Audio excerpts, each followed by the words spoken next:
Can somebody double check the line?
All right, good morning, everyone. About to get started here. Settle in. If you would, please, everybody, just a reminder to please turn off your cell phones or at least set them to vibrate. Just a few of our morning announcements. If this is your first morning with us, media registration and credential pickup is down on the 6th floor. As is media hospitality. We've got breakfast for you down there. If you haven't already hit that, we can do it after. Media workroom as well, right across the hall from hospitality. Again, obviously you guys are in the habit now of checking our media downloads page for all the content. That's going to continue through today and tomorrow, including VNR packages, B-roll, photos, transcripts, etc. Today's schedule, Ohio State is going to do their walkthrough from 1:30 to 3. Obviously, that's closed to the media. Georgia's walkthrough is going to be from 4 to 5:20, also closed. And then the only other event for you guys is the media party tonight. It's going to be incredible. Hope you're able to join us. It's at a brand new entertainment venue on the west midtown side of Atlanta. Call it Your Third Spot. It's fantastic. We hope to see you there. Shuttles will start, that's 6 to 9 tonight. Shuttles will start running at 5:45 p.m. and it'll be just a continuous loop service between the hotel and the venue. So I hope you can join us for that. In terms of game day for tomorrow, media will call and the media areas are going to open up at 3 p.m. All right, that's when we'll be ready for you. Media shuttles from the Westin are going to start running at 2:45. And they'll park there right outside the Home Depot backyard near gate 1 where you'll enter and go through security. If you had an individual parking pass assigned to you, those were sent out on Wednesday. So if you have not received that yet and you were approved for parking, check your spam. If you still don't have it, you can reach out to me and we'll get you another one. All right. With that, as is our tradition, we're going to welcome Gary Stoken, CEO and President of Peach Bowl Inc. for our annual State of the Bowl address. Gary?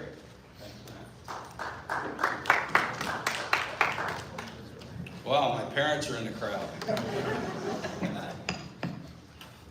Thanks, Matt. I appreciate it. First off, let me welcome everybody from the national media, from the Ohio media, and obviously the Georgia media. Great to have you guys here. You know, we hope you appreciate what Matt and his team has done. We try and treat you as the third team. We joke about it. You know, we have 2 teams, Ohio State and Georgia here, but you're the third team.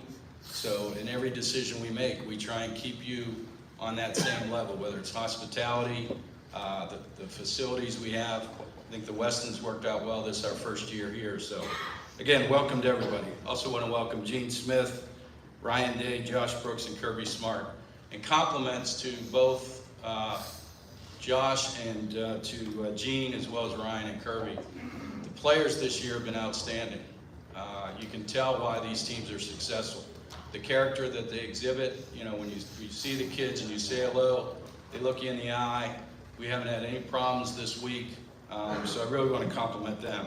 Also want to welcome Bill Hancock and thank Bill for the opportunity 9 years ago to have the Chick-Fil-A Peach Bowl join the CFP, and we held the first game in the CFP back in 2014 with TCU and Ole Miss. Welcome to Bob Schuler, our chairman of the board, and also to Joe Saraceno and Andrew Cathy. Chick-fil-A. Chick-fil-A now is the longest title sponsor in bowl history. So 26 years of being a partner of ours, and we've grown together in a successful partnership. I think it's probably the most interesting and probably successful sports marketing business story that can be told. And I've been in sports for 44 years. But I want to thank all of you and express our attitude of gratitude. I'm very competitive. For those of you who know me, it's one of the reasons where we're standing right now. I told my board back in 1998 when they started BCS, my job was to get us into BCS. And I failed, but we came around, brought the College Football Hall of Fame here, started the kickoff game format, and wound up in the CFP in 2014. So we finally got there. Little history, we're the 9th oldest bowl game in the country. We're the first charitable bowl game ever created. The Lions Lighthouse created us back in 1968. This is our 55th bowl game. Georgia is here for the 7th time, which is a record, the most ever. Clemson and Georgia have been here the most. This is Ohio State's first time to play in the Chick-fil-A Peach Bowl. This is the 8th year of the College Football Hall of Fame, which we brought here to Atlanta, put $13 million in it to build it, sustain it. We're awfully proud of the College Football Hall of Fame, and if you haven't been there, we please invite you. You'll really enjoy the experience if you're a college football fan. This is the 15th year of our Chick-fil-A kickoff game, and the 9th year, as I mentioned earlier, in the CFP. Ironically enough, we've hosted, I think we're the only bowl that has hosted all 4 semifinalists this year. We hosted TCU in 14, Michigan in 19, Georgia in 20 and 22, and Ohio State this year in 22. We've hosted all 5 Power 5 conferences as well as the American. This year, we called it our record season. Last year was our comeback season out of COVID. This year is our record season. We've had 3 games, and 5 of the 6 teams that have been in those games have all been ranked in the top 11. We had number 3 Georgia against Oregon, number 11 in our Chick-Fil-A Kickoff game on Saturday. On Monday, we had Clemson, number 4 against Georgia Tech, and then in our Chick-Fil-A Peach Bowl, number 1 Georgia against number 4 Ohio State. Cumulatively, we've had 200,000 fans who have gone to those 3 games, which I don't know any other city that has that kind of attendance. We'll create $85 to $100 million of economic impact through those 3 games. And in the 4th largest convention town in the United States, Atlanta, Georgia, 2 of the top 5 conventions on an annual basis are our Chick-fil-A Kickoff game and our Chick-fil-A Peach Bowl. You add the SEC Championship to that, and 3 of the top 5 conventions in Atlanta on an annual basis are college football. That's how important college football is to the city of Atlanta. As I mentioned, we're the most charitable bowl organization in the country by far. We've given $61 million back to charities since 2002. This year alone, we'll give $6.1 million to charity.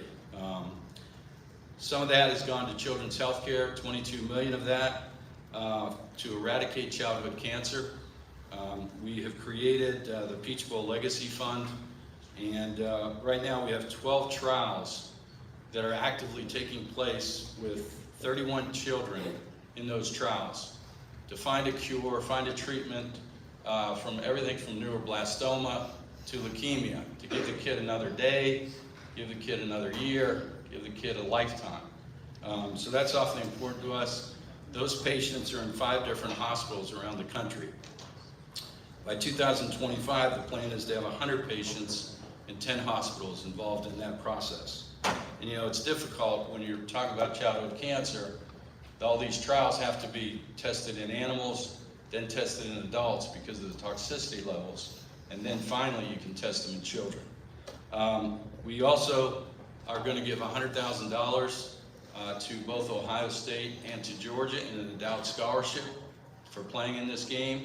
$50,000 from us, $50,000 from Chick-fil-A. That adds up to $8.5 million now that we have in endowed scholarships in the John Lewis Legacy of Courage Scholarship Program, which is at 34 universities, and $300,000 this year went from those endowed scholarships to 39 Title I students. And Title I students are kids from underprivileged cities that don't have the opportunity to pay for college. So those go to kids from Atlanta. If there's no kid from Atlanta that applies for those schools, then it moves on to the rest of Georgia. So we're humbly proud of that. And a lot of these kids, this is the first kid in their family that has the opportunity to go to college. So we're changing kids' lives and families' lives generationally. We also are proud to announce today that we're giving $100,000 and extra yard for teachers through the CFP is matching that to give $200,000 to Atlanta Public School System for their special education teacher program. So we appreciate CFP's partnership in that process. Extra Yard for Teachers does a fantastic job impacting teachers and kids throughout the country. We also place $150,000 in academic coaches in every one of the Atlanta public inner city high schools. And they work with the kids to get their their ACTs up, their SAT scores up, as well as their GPA so they can graduate, get their scores up so they have the opportunity to go to college, and then they can apply for those scholarships.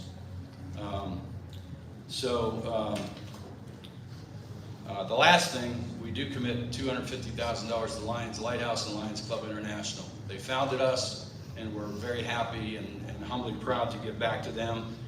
They do eye screening with elementary school kids, where these kids don't have insurance, eye insurance, and we just tested an elementary school in Atlanta inner city. There were 50 kids, and 28 of the kids needed to see an optometrist. So we go on and get them glasses, and they all of a sudden turn into a different kid because they can see better. So what's the future hold for us? 2024, we'll start the season with Georgia versus Clemson. We'll host the CFP quarterfinals in the Chick-Fil-A Peach Bowl. And then at the end of that season, Atlanta will host the national championship game of the CFP and be the only city that's hosted twice in the first 12-year contract of the CFP. In 2025, we'll host South Carolina versus Virginia Tech and Tennessee versus South Carolina in our 2 kickoff games. And then at the end of that season, we'll host the CFP semifinal at the Chick-Fil-A Peach Bowl again. So you can see why, with the Hall of Fame, the SEC Championship, the Celebration Bowl, which is the HBCU National Championship game, why a lot of people call Atlanta the capital of college football. So in closing, this is my 25th year as CEO and president of Peach Bowl Inc. I remember back in 1998, we hosted Georgia, who was unranked, playing Virginia, and we were called a third-tier bowl game. So it's very rewarding, and I want to congratulate our staff, which is the best in the business, the best volunteers in the bowl business, the best board. We have the best venue, the best city and state to do this, the best title partner, and the best fans who consistently sell us out. We now sold 22 of 25 games for sellouts. So hosting the #1 in the country, Georgia, 25 years later from that 1998 when we were called a third-tier bowl game, is awfully rewarding to all of us. So with that, I wish you a Happy New Year and hope that all of you enjoy the journey. Thank you.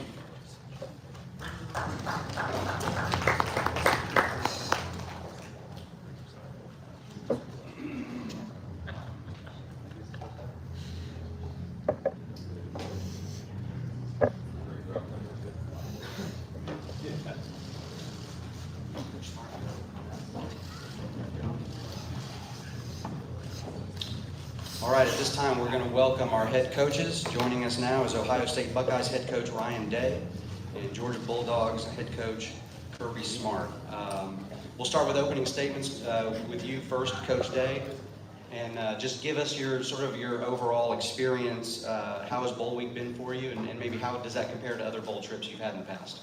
Yeah, it's been a great week for our guys.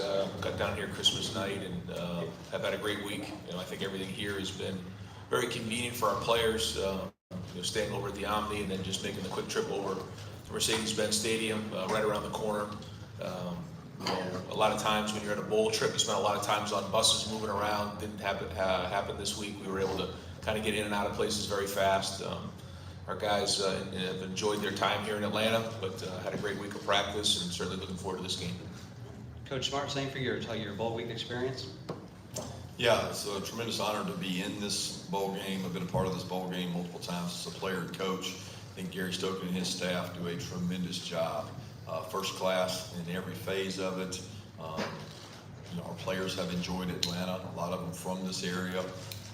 Very convenient, like Ryan said.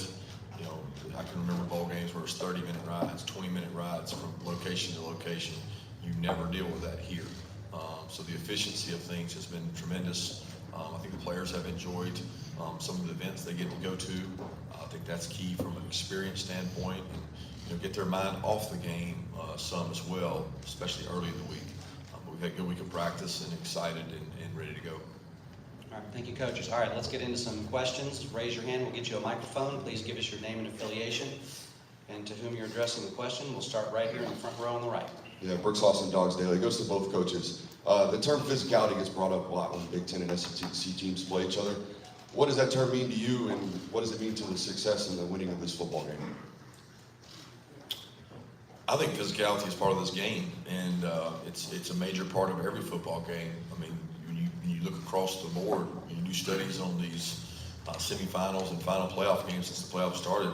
Physicality at the line of scrimmage has been really critical. When you look across the board, teams that run the ball well tend to win these games. Also, red area third down and explosive plays are indicators, but the line of scrimmage play and physicality, physicality can be a lot of different ways. It can be on the perimeter, it can be on special teams.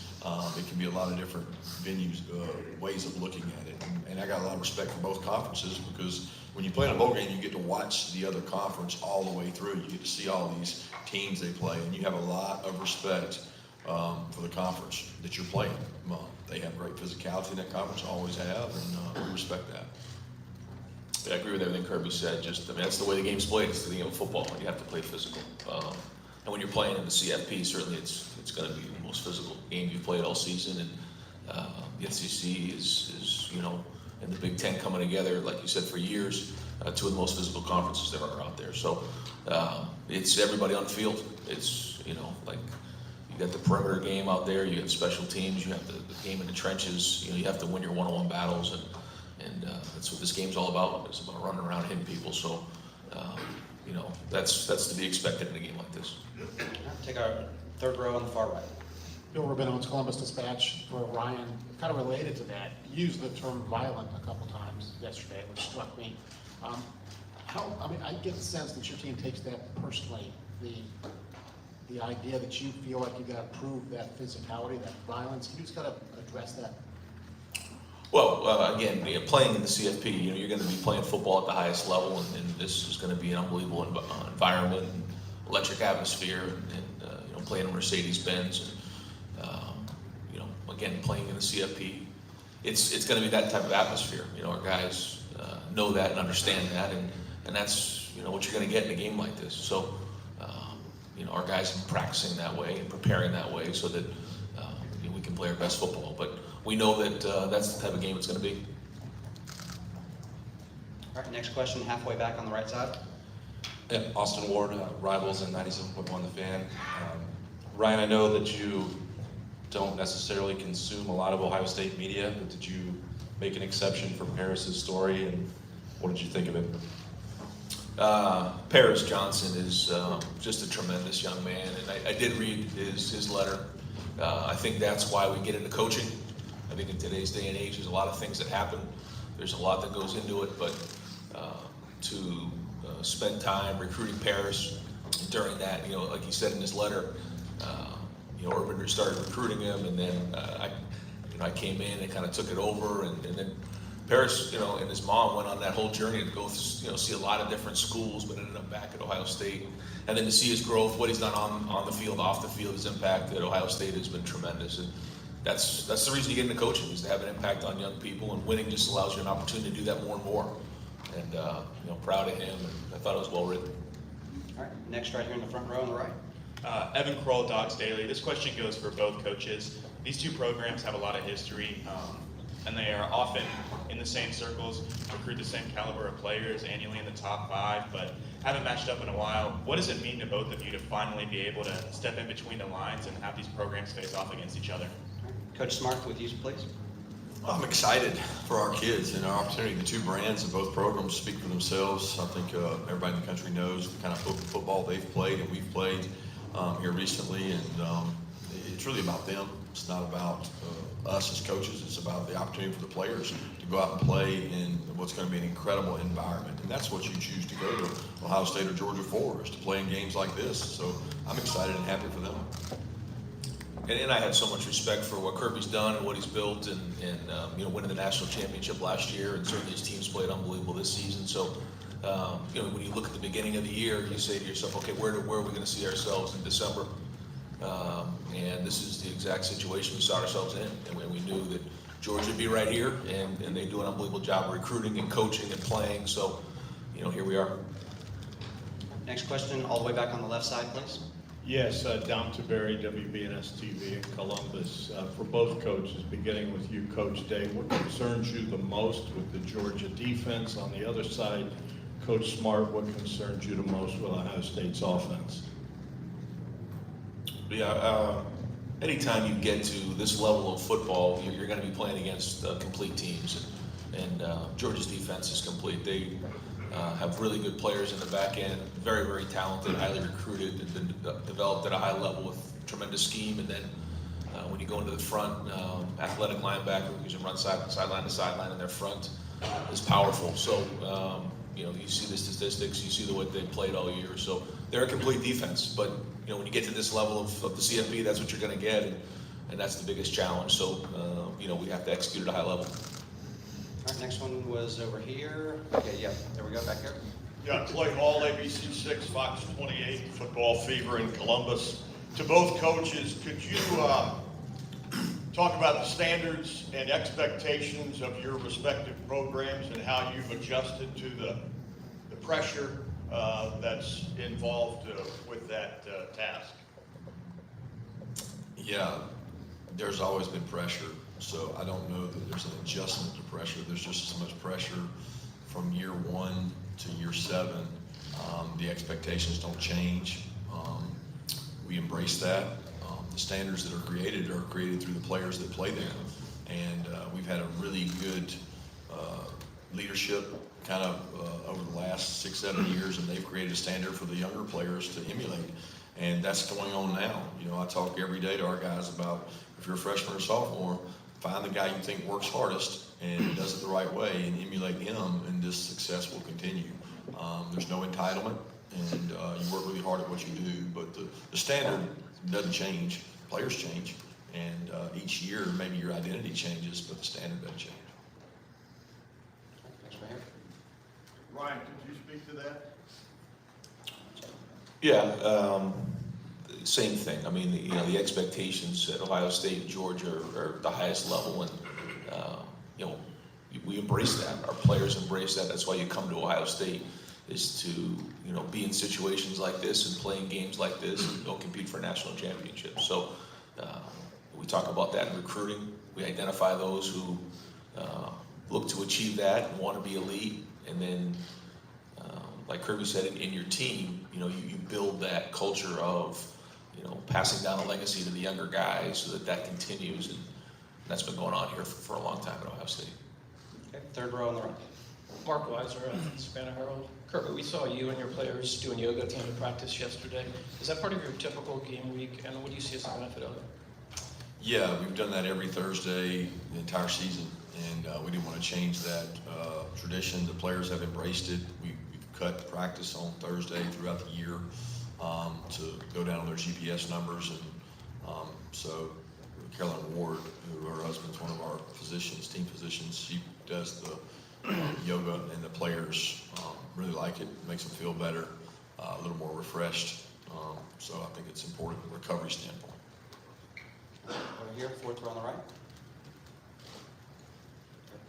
Joey Kaufman, Columbus Dispatch. Ryan, we saw Mayan back at practice yesterday, and he wasn't feeling well early in the week. How's he look? How's he feeling the day before the game? Yeah, back to practice yesterday, so he'll be ready to go. Hey, Allison Mastrangelo, WSB in Atlanta. Kirby, we keep talking about how some of your guys have been here before. So what have you seen from the guys that have kind of been through this playoff run? And maybe we've noticed maybe leadership, characters that you've seen from them this week. Yeah, I think the guys that came into this season as leaders that have played quite a bit, they've been that way throughout. I don't know that it's been any different for the 28 days since our last game. They certainly have a lot of experience, but I don't know that there's an Ohio State player or a Georgia player right now that doesn't have experience that's played in 12 or 13 games.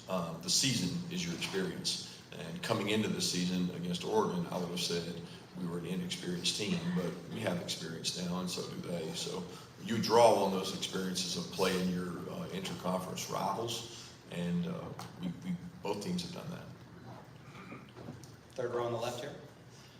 Doug Maurice, Cleveland.com for Ryan. I know you're focused on your game, but there's 2 Big Ten teams playing in semifinals.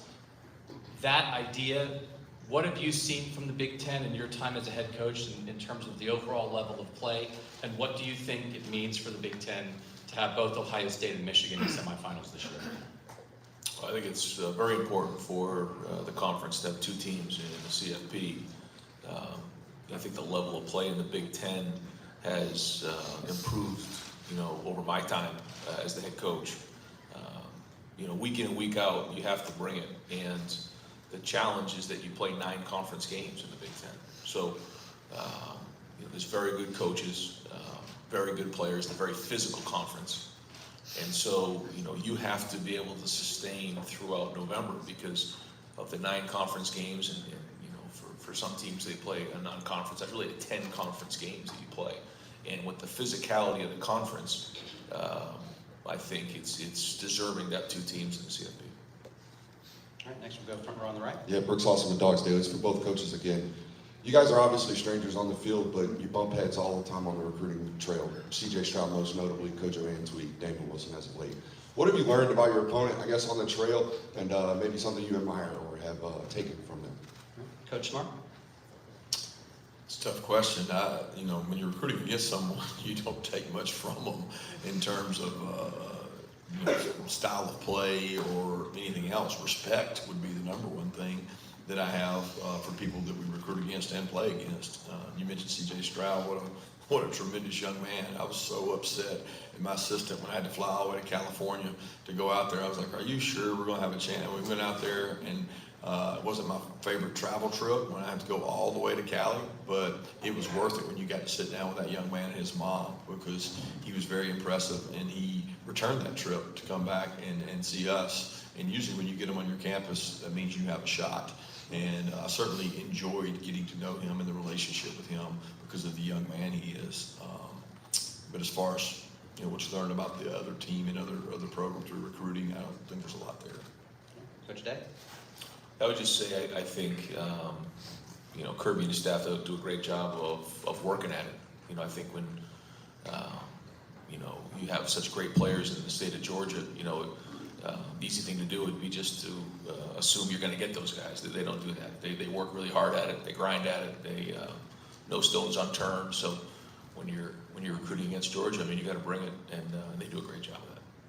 All right, all the way back on the left here. I'm Finn with Omni Hotels and Resorts. For many high school students, playing football at a college level is a dream opportunity. What advice would you give to upcoming recruits looking to be recruited by a big program? Coach Smart? Play hard. Get seen. It's important that you understand what it takes to play at this level. I wouldn't kid you and tell you that it's going to be all intangibles, because there's a physical nature of these 2 teams that some high school student athletes aren't blessed with. And they can do everything right, and they may never play at Georgia or Ohio State, but they can play somewhere. And there's enough football out there that everybody has an opportunity if they present themselves the right way and they work hard enough and persist. Nobody thought Stetson Bennett would be where he is today when he was coming out of high school. Coach Day? Agreed. I think in the recruiting process, sometimes we call it Disneyland recruiting, like everything's going to be great when you go to school. The truth is, there's twists and turns along the way, and everybody has their own journey, so that a big part of going through the process of college is working through adversity and tough times. And so I think a big part of going through the process is choosing a school that's going to develop you at a high level in all areas of your life. Certainly there's the football part of it, and that's a big part of the experience, but there's a lot more to it than that. So in today's day and age, there's a lot of new changes, a lot of things going on, but focusing on the things that matter, I think, is critical. Middle row on the aisle. Yeah, a question for Kirby, kind of Riley Dog Nation. What have you been able to see from Ladd and Warren McClendon this week, and how beneficial have these last 4 weeks been for Amarius Mims and A.D. Mitchell? They've been great for those 2 guys. Amarius has gotten to play a ton this year, so he's been a rotational player, and mainly for the reason that if you lost somebody to go in and play, if you remember, Jamari had this situation some last year at the end of the year, and even in the championship game, where he had to move positions and play with some injuries and do some things to help us out. So, and we're still hopeful to get Ladd and Warren back. All right, next question right here on the far right.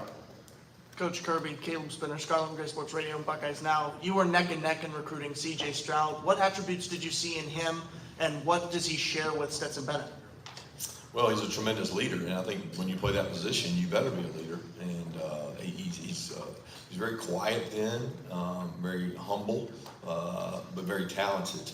And he has great vision down the field. He has great athleticism to take off and run, and that's something he and Stetson both share.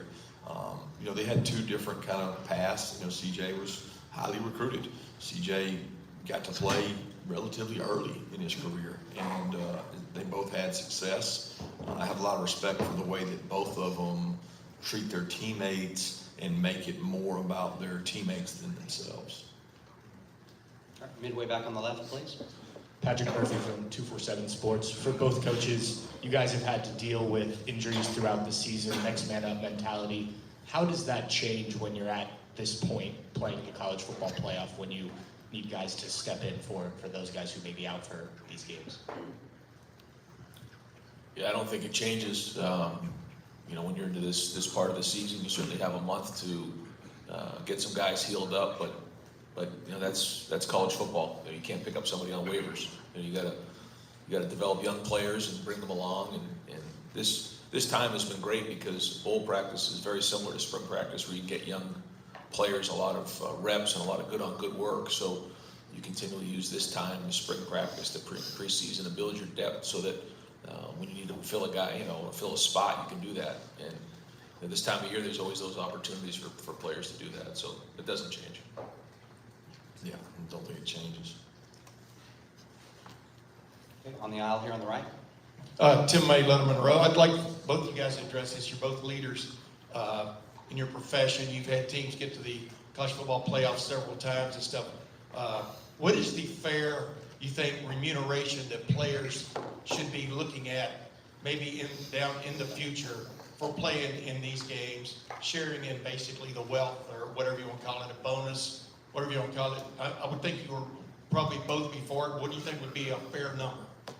I don't think you can put a number on that. I don't think it's fair for me to sit here and assess that number without studies and values. I do think the NIL opportunities that our players have gotten have been tremendous for them in terms of creating a lot of opportunity for themselves and a chance to help their families. I think the CFP does a tremendous job, who gives a really handsome check to the families to travel to these locations that are tremendously hard to get to.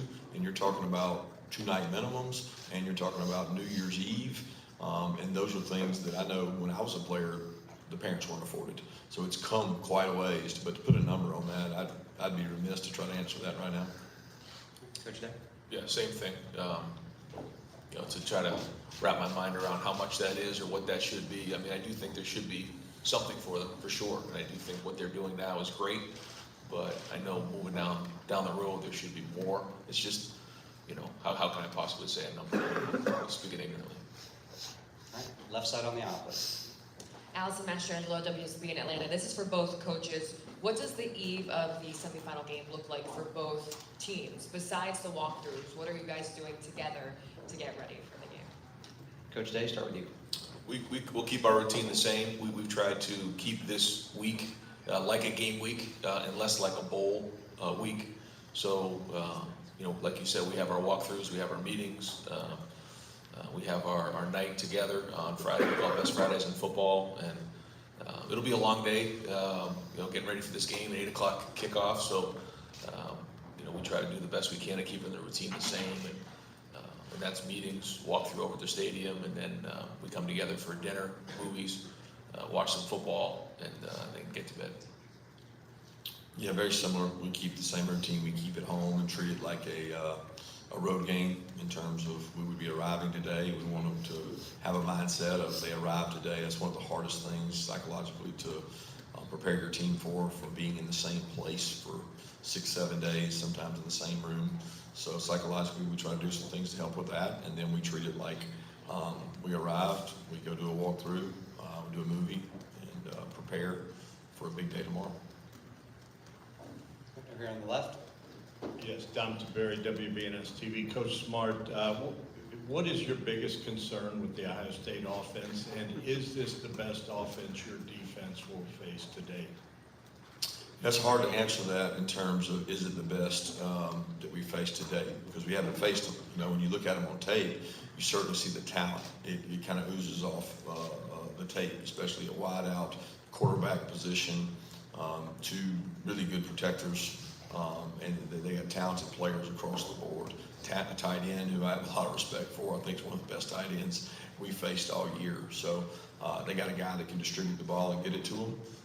So it's a very, very talented team. When you talk about concerns, it's trite expression, but it's the same concerns every game we play. How are we going to play? what are we going to do in terms of execution, playing the ball in the air? There's going to be one-on-one matchups all over the field. You got to win those one-on-one matchups. And when you're playing Ohio State, you got to be disruptive. You got to affect the quarterback some kind of way. Because if you don't, he's very accurate. He's a very accurate passer that knows where he's going with the ball. And when you give him free access with a quarterback like that, they can wear you out. So, but most games come down to the same thing: turnovers, explosives, red area, third downs. It's what the greatest indicators are of winning. Midway on the right. Mike Griffith, AJC Dog Nation. Kirby, last year I asked you and Nick Saban this question at the championship game, Coach Day, if you can answer in the NIL transfer portal area about this model, the disadvantages that you have in preparing for a game while maybe other teams are working the portal or recruiting more aggressively. Do you think this is a sustainable model, what you're dealing with right now with the transfer window, as well as the NIL dealings that are taking place for both coaches? Yeah, it's sustainable. I don't think there's any question is it sustainable, because there's nobody that's going to weep and cry for the teams that are playing in the playoff because they're playing in the playoff. There's nobody that feels sorry for us. I mean, we get advertisement galore on ESPN. We get opportunities like this. Our kids get to play in front of the largest viewership. The value you get in that in terms of recruiting or transfer portal, if that's what you choose to do, then you get plenty of time to do that. Everybody has time demands that plays in bowl games, and if you're not playing in a bowl game, you probably got other problems that you're concerned with too. So the model is what it is. I think we can all complain about it and say there's things that I wish were different, but it is what it is, and I don't have the answer or solution that says what's better. I agree with everything Kirby said. The best recruiting is winning. So, I think that's one of the best things about being in this situation is you get all the exposure for recruits and their families to see. You come to Georgia, you come to Ohio State to go play in the CFP. Well, here we are. So, I think when you make decisions on changing things or moving things, the ripple effects don't get recognized for at least a couple years down the road. So early signing day, portal, NIL, all these types of things, you don't see them shake out for a couple years down the road. So I always caution about changing again and keep continually, making all these changes, because it just disrupts how things are being done. So, as we move forward, we have to make sure that we're really smart about the decisions that are made and the changes that we make. Third row on the left here, please. Doug Maurice, Cleveland.com for Ryan, and then for Kirby as well. When you have multiple weeks to prepare a game plan in a situation like this, what are the similarities and differences to when you're preparing a game plan in a week's time during the season in terms of getting with your staff and building what you want to do on game day? Yeah, for the bowl structure that we use, we spend the first part of the bowl month working on fundamentals and just good on good, and really don't dive into the game plan until we start to get a little bit closer towards the game, and then try to treat it like a game week. You obviously have more time to look at your opponent, get organized, and look at the things that they do. But then you can also get to the point where you can overdo it. It gets similar to the first game of the season.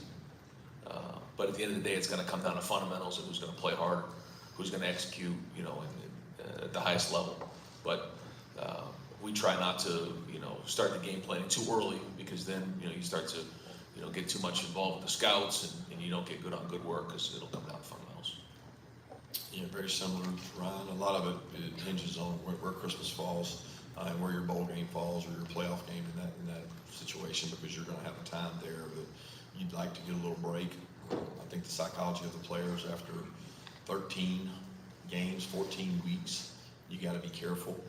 They got to want to play, and I think it's assumed that kids just want to play in bowl games or CFP, and you can wear kids down. They're not professional athletes. They have more burdens on them in terms of academic requirements, and they're younger. So we try to do a good job of filling breaks in with hard work and sell them on the plan from day one, and tell them how those 28 days are going to look, and then try to go do it better than the other team does. Midway on the left, please. Maria Martin, 11 Alive here in Atlanta. Kirby, this is for you. When you think about how Stetson has grown and developed within your program, what's the biggest thing that you reflect on and what you're most proud of? The biggest thing that what? That you reflect on and what you're most proud of in his growth and development. I'm most proud of the fact that he was persistent and he stayed the course and didn't, jump ship when he was 2 or when he was 3. He stayed the course and stayed with us. I mean, I'm very grateful for that persistence and resiliency he showed and his belief in himself that he showed. Because I don't think any of those qualities had anything to do with myself or Coach Monken or anybody else that was involved in him. They were traits within him that he loved Georgia and he wanted to prove that he could play at Georgia. And he created his own story by doing that. Okay, middle, right here, third row on the right. Anthony Dasher, UGAsports.com. Coach, another Stetson question. How has his practices been leading the days and weeks leading up to this game? And as his head coach, what kind of comfort level does it give you knowing he's been through so much in his career, playing this thing off since last year? He's been very consistent in his practices. You worry sometimes when guys go off to events and award shows, the walk-on award, the Heisman finalist, and doing all those things. But they don't affect the guys 25 years old probably the same way they do a kid that's 18 or 19. He's very grounded in what he does. He's had great work ethic. I think the quarterback position is easily the most critical factor in a game because the way offenses are now, they put so much decision-making on the quarterback, pre-snap, post-snap. I mean, everything is on the quarterback. So both these teams got really experienced, really proven guys who make good decisions. So when you have that, you're right more than you're wrong. And that usually creates scoring. So I'm very grateful and thankful that we have a guy like Stetson who's played in games. Okay, same spot over here on the far right. Bill Rabinowitz from the Columbus Dispatch for Ryan. If you had beaten Michigan, you knew you would be in the playoff. The fact that you had to go through those days of uncertainty and misery and all that stuff, how much do you think that will help you in this game, that you had that scare and maybe more gratefulness that you're here? I think at the time, it certainly gave us an injection of energy and excitement, for sure. Coming off of that weekend, and then into that week, and then the next week, it was a range of emotions. And allowed us an opportunity to have great energy and great focus and an edge during the month of preparation, for sure. So we'll see. I mean, we'll see tomorrow night. We'll see where we're at. But I'm really pleased with the way we've practiced, how our guys have gone at it. We've had a lot of physical practices, and so we have something taken away from you. It does give you a little bit more of appreciation for what it is, and we'll see how we play. But it has been a great month. All the way back on the aisle on the right side, please. Hi, Jared Smollett from NBC in Columbus. Ryan, for you, in the days and the weeks since the last game of the season, you and some of your players have referred to the amount of pressure that you felt in that final game and the way it may have affected the performance in that game. And I'm wondering the message you've had to your players to avoid the word pressure and to try to get them to play loose and to their most natural athletic ability in the biggest game of play. Well, I just think, you go back to your training. You can't focus on things like that. What it comes down to is just playing, hard in practice and then going back on your training once you get out there and playing physical with your teammates. And there's going to be good plays, there's going to be bad plays, but just going out there and looking up the scoreboard at the end of the game, and that's what we're going to do in the game. We're just going to play as hard as we possibly can. There'll be ups, there'll be downs, there'll be twists, there'll be turns in this game, but play as hard as we possibly can. You can't worry about things like that in a game like this. Right here on the second row.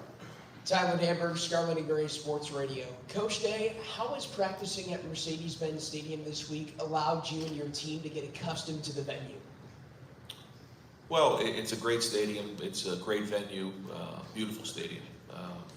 And being there for the week is, what you try to do is you try to make it your own. You try to say, okay, this is the Woody right here. This is where we come out. We run out of the Woody every day. And you try to make it a game week. You try to make it as much home as possible.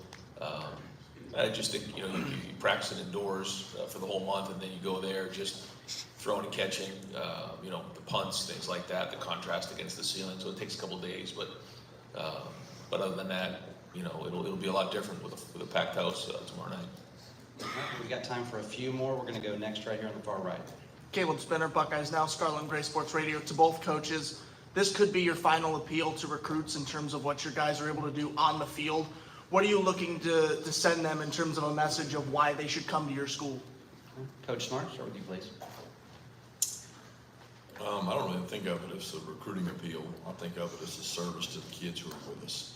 And the guys that are with us and have given so much, and I look at guys across the board, whether it's Cedric Van Pran or all these leaders, the Kenny McIntosh who waited his turn behind all these phenomenal backs. And I look at it as an opportunity to go out and play well for them. You know, most of recruiting for this season is done. I know you're always looking to next year, but you know, what those kids see in one game will be a small window. I do think it's important that we do this for the guys on our team, not necessarily for the recruits. Yeah, I mean, I would say recruiting never ends, but this game is about these players.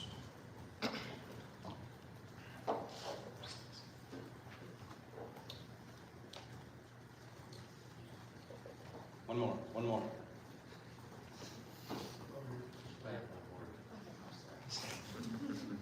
We'll get there.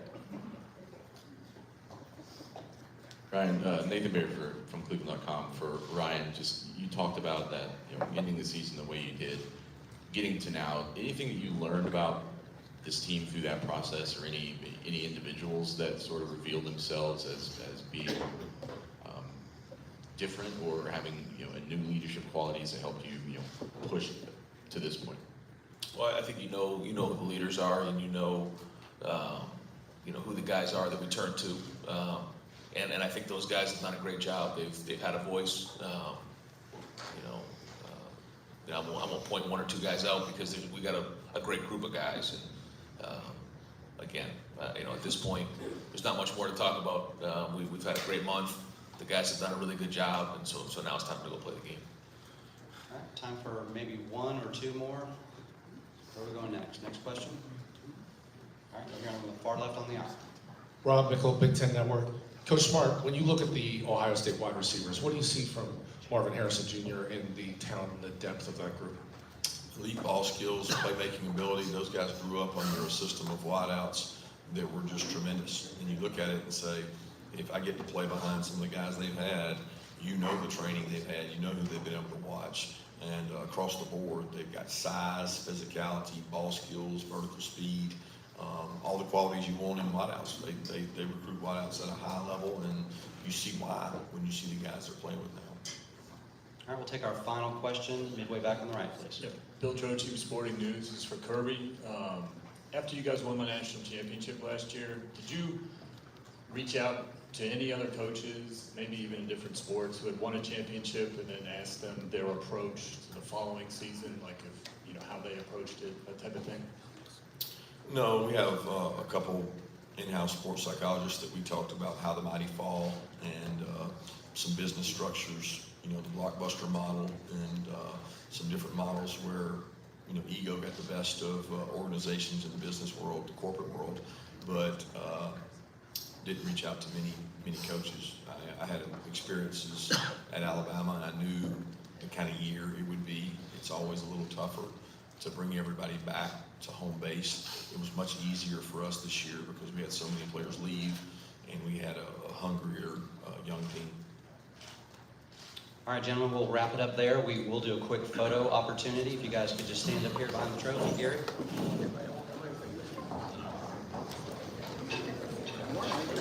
Okay, so we're going to start with the stills in the front, please.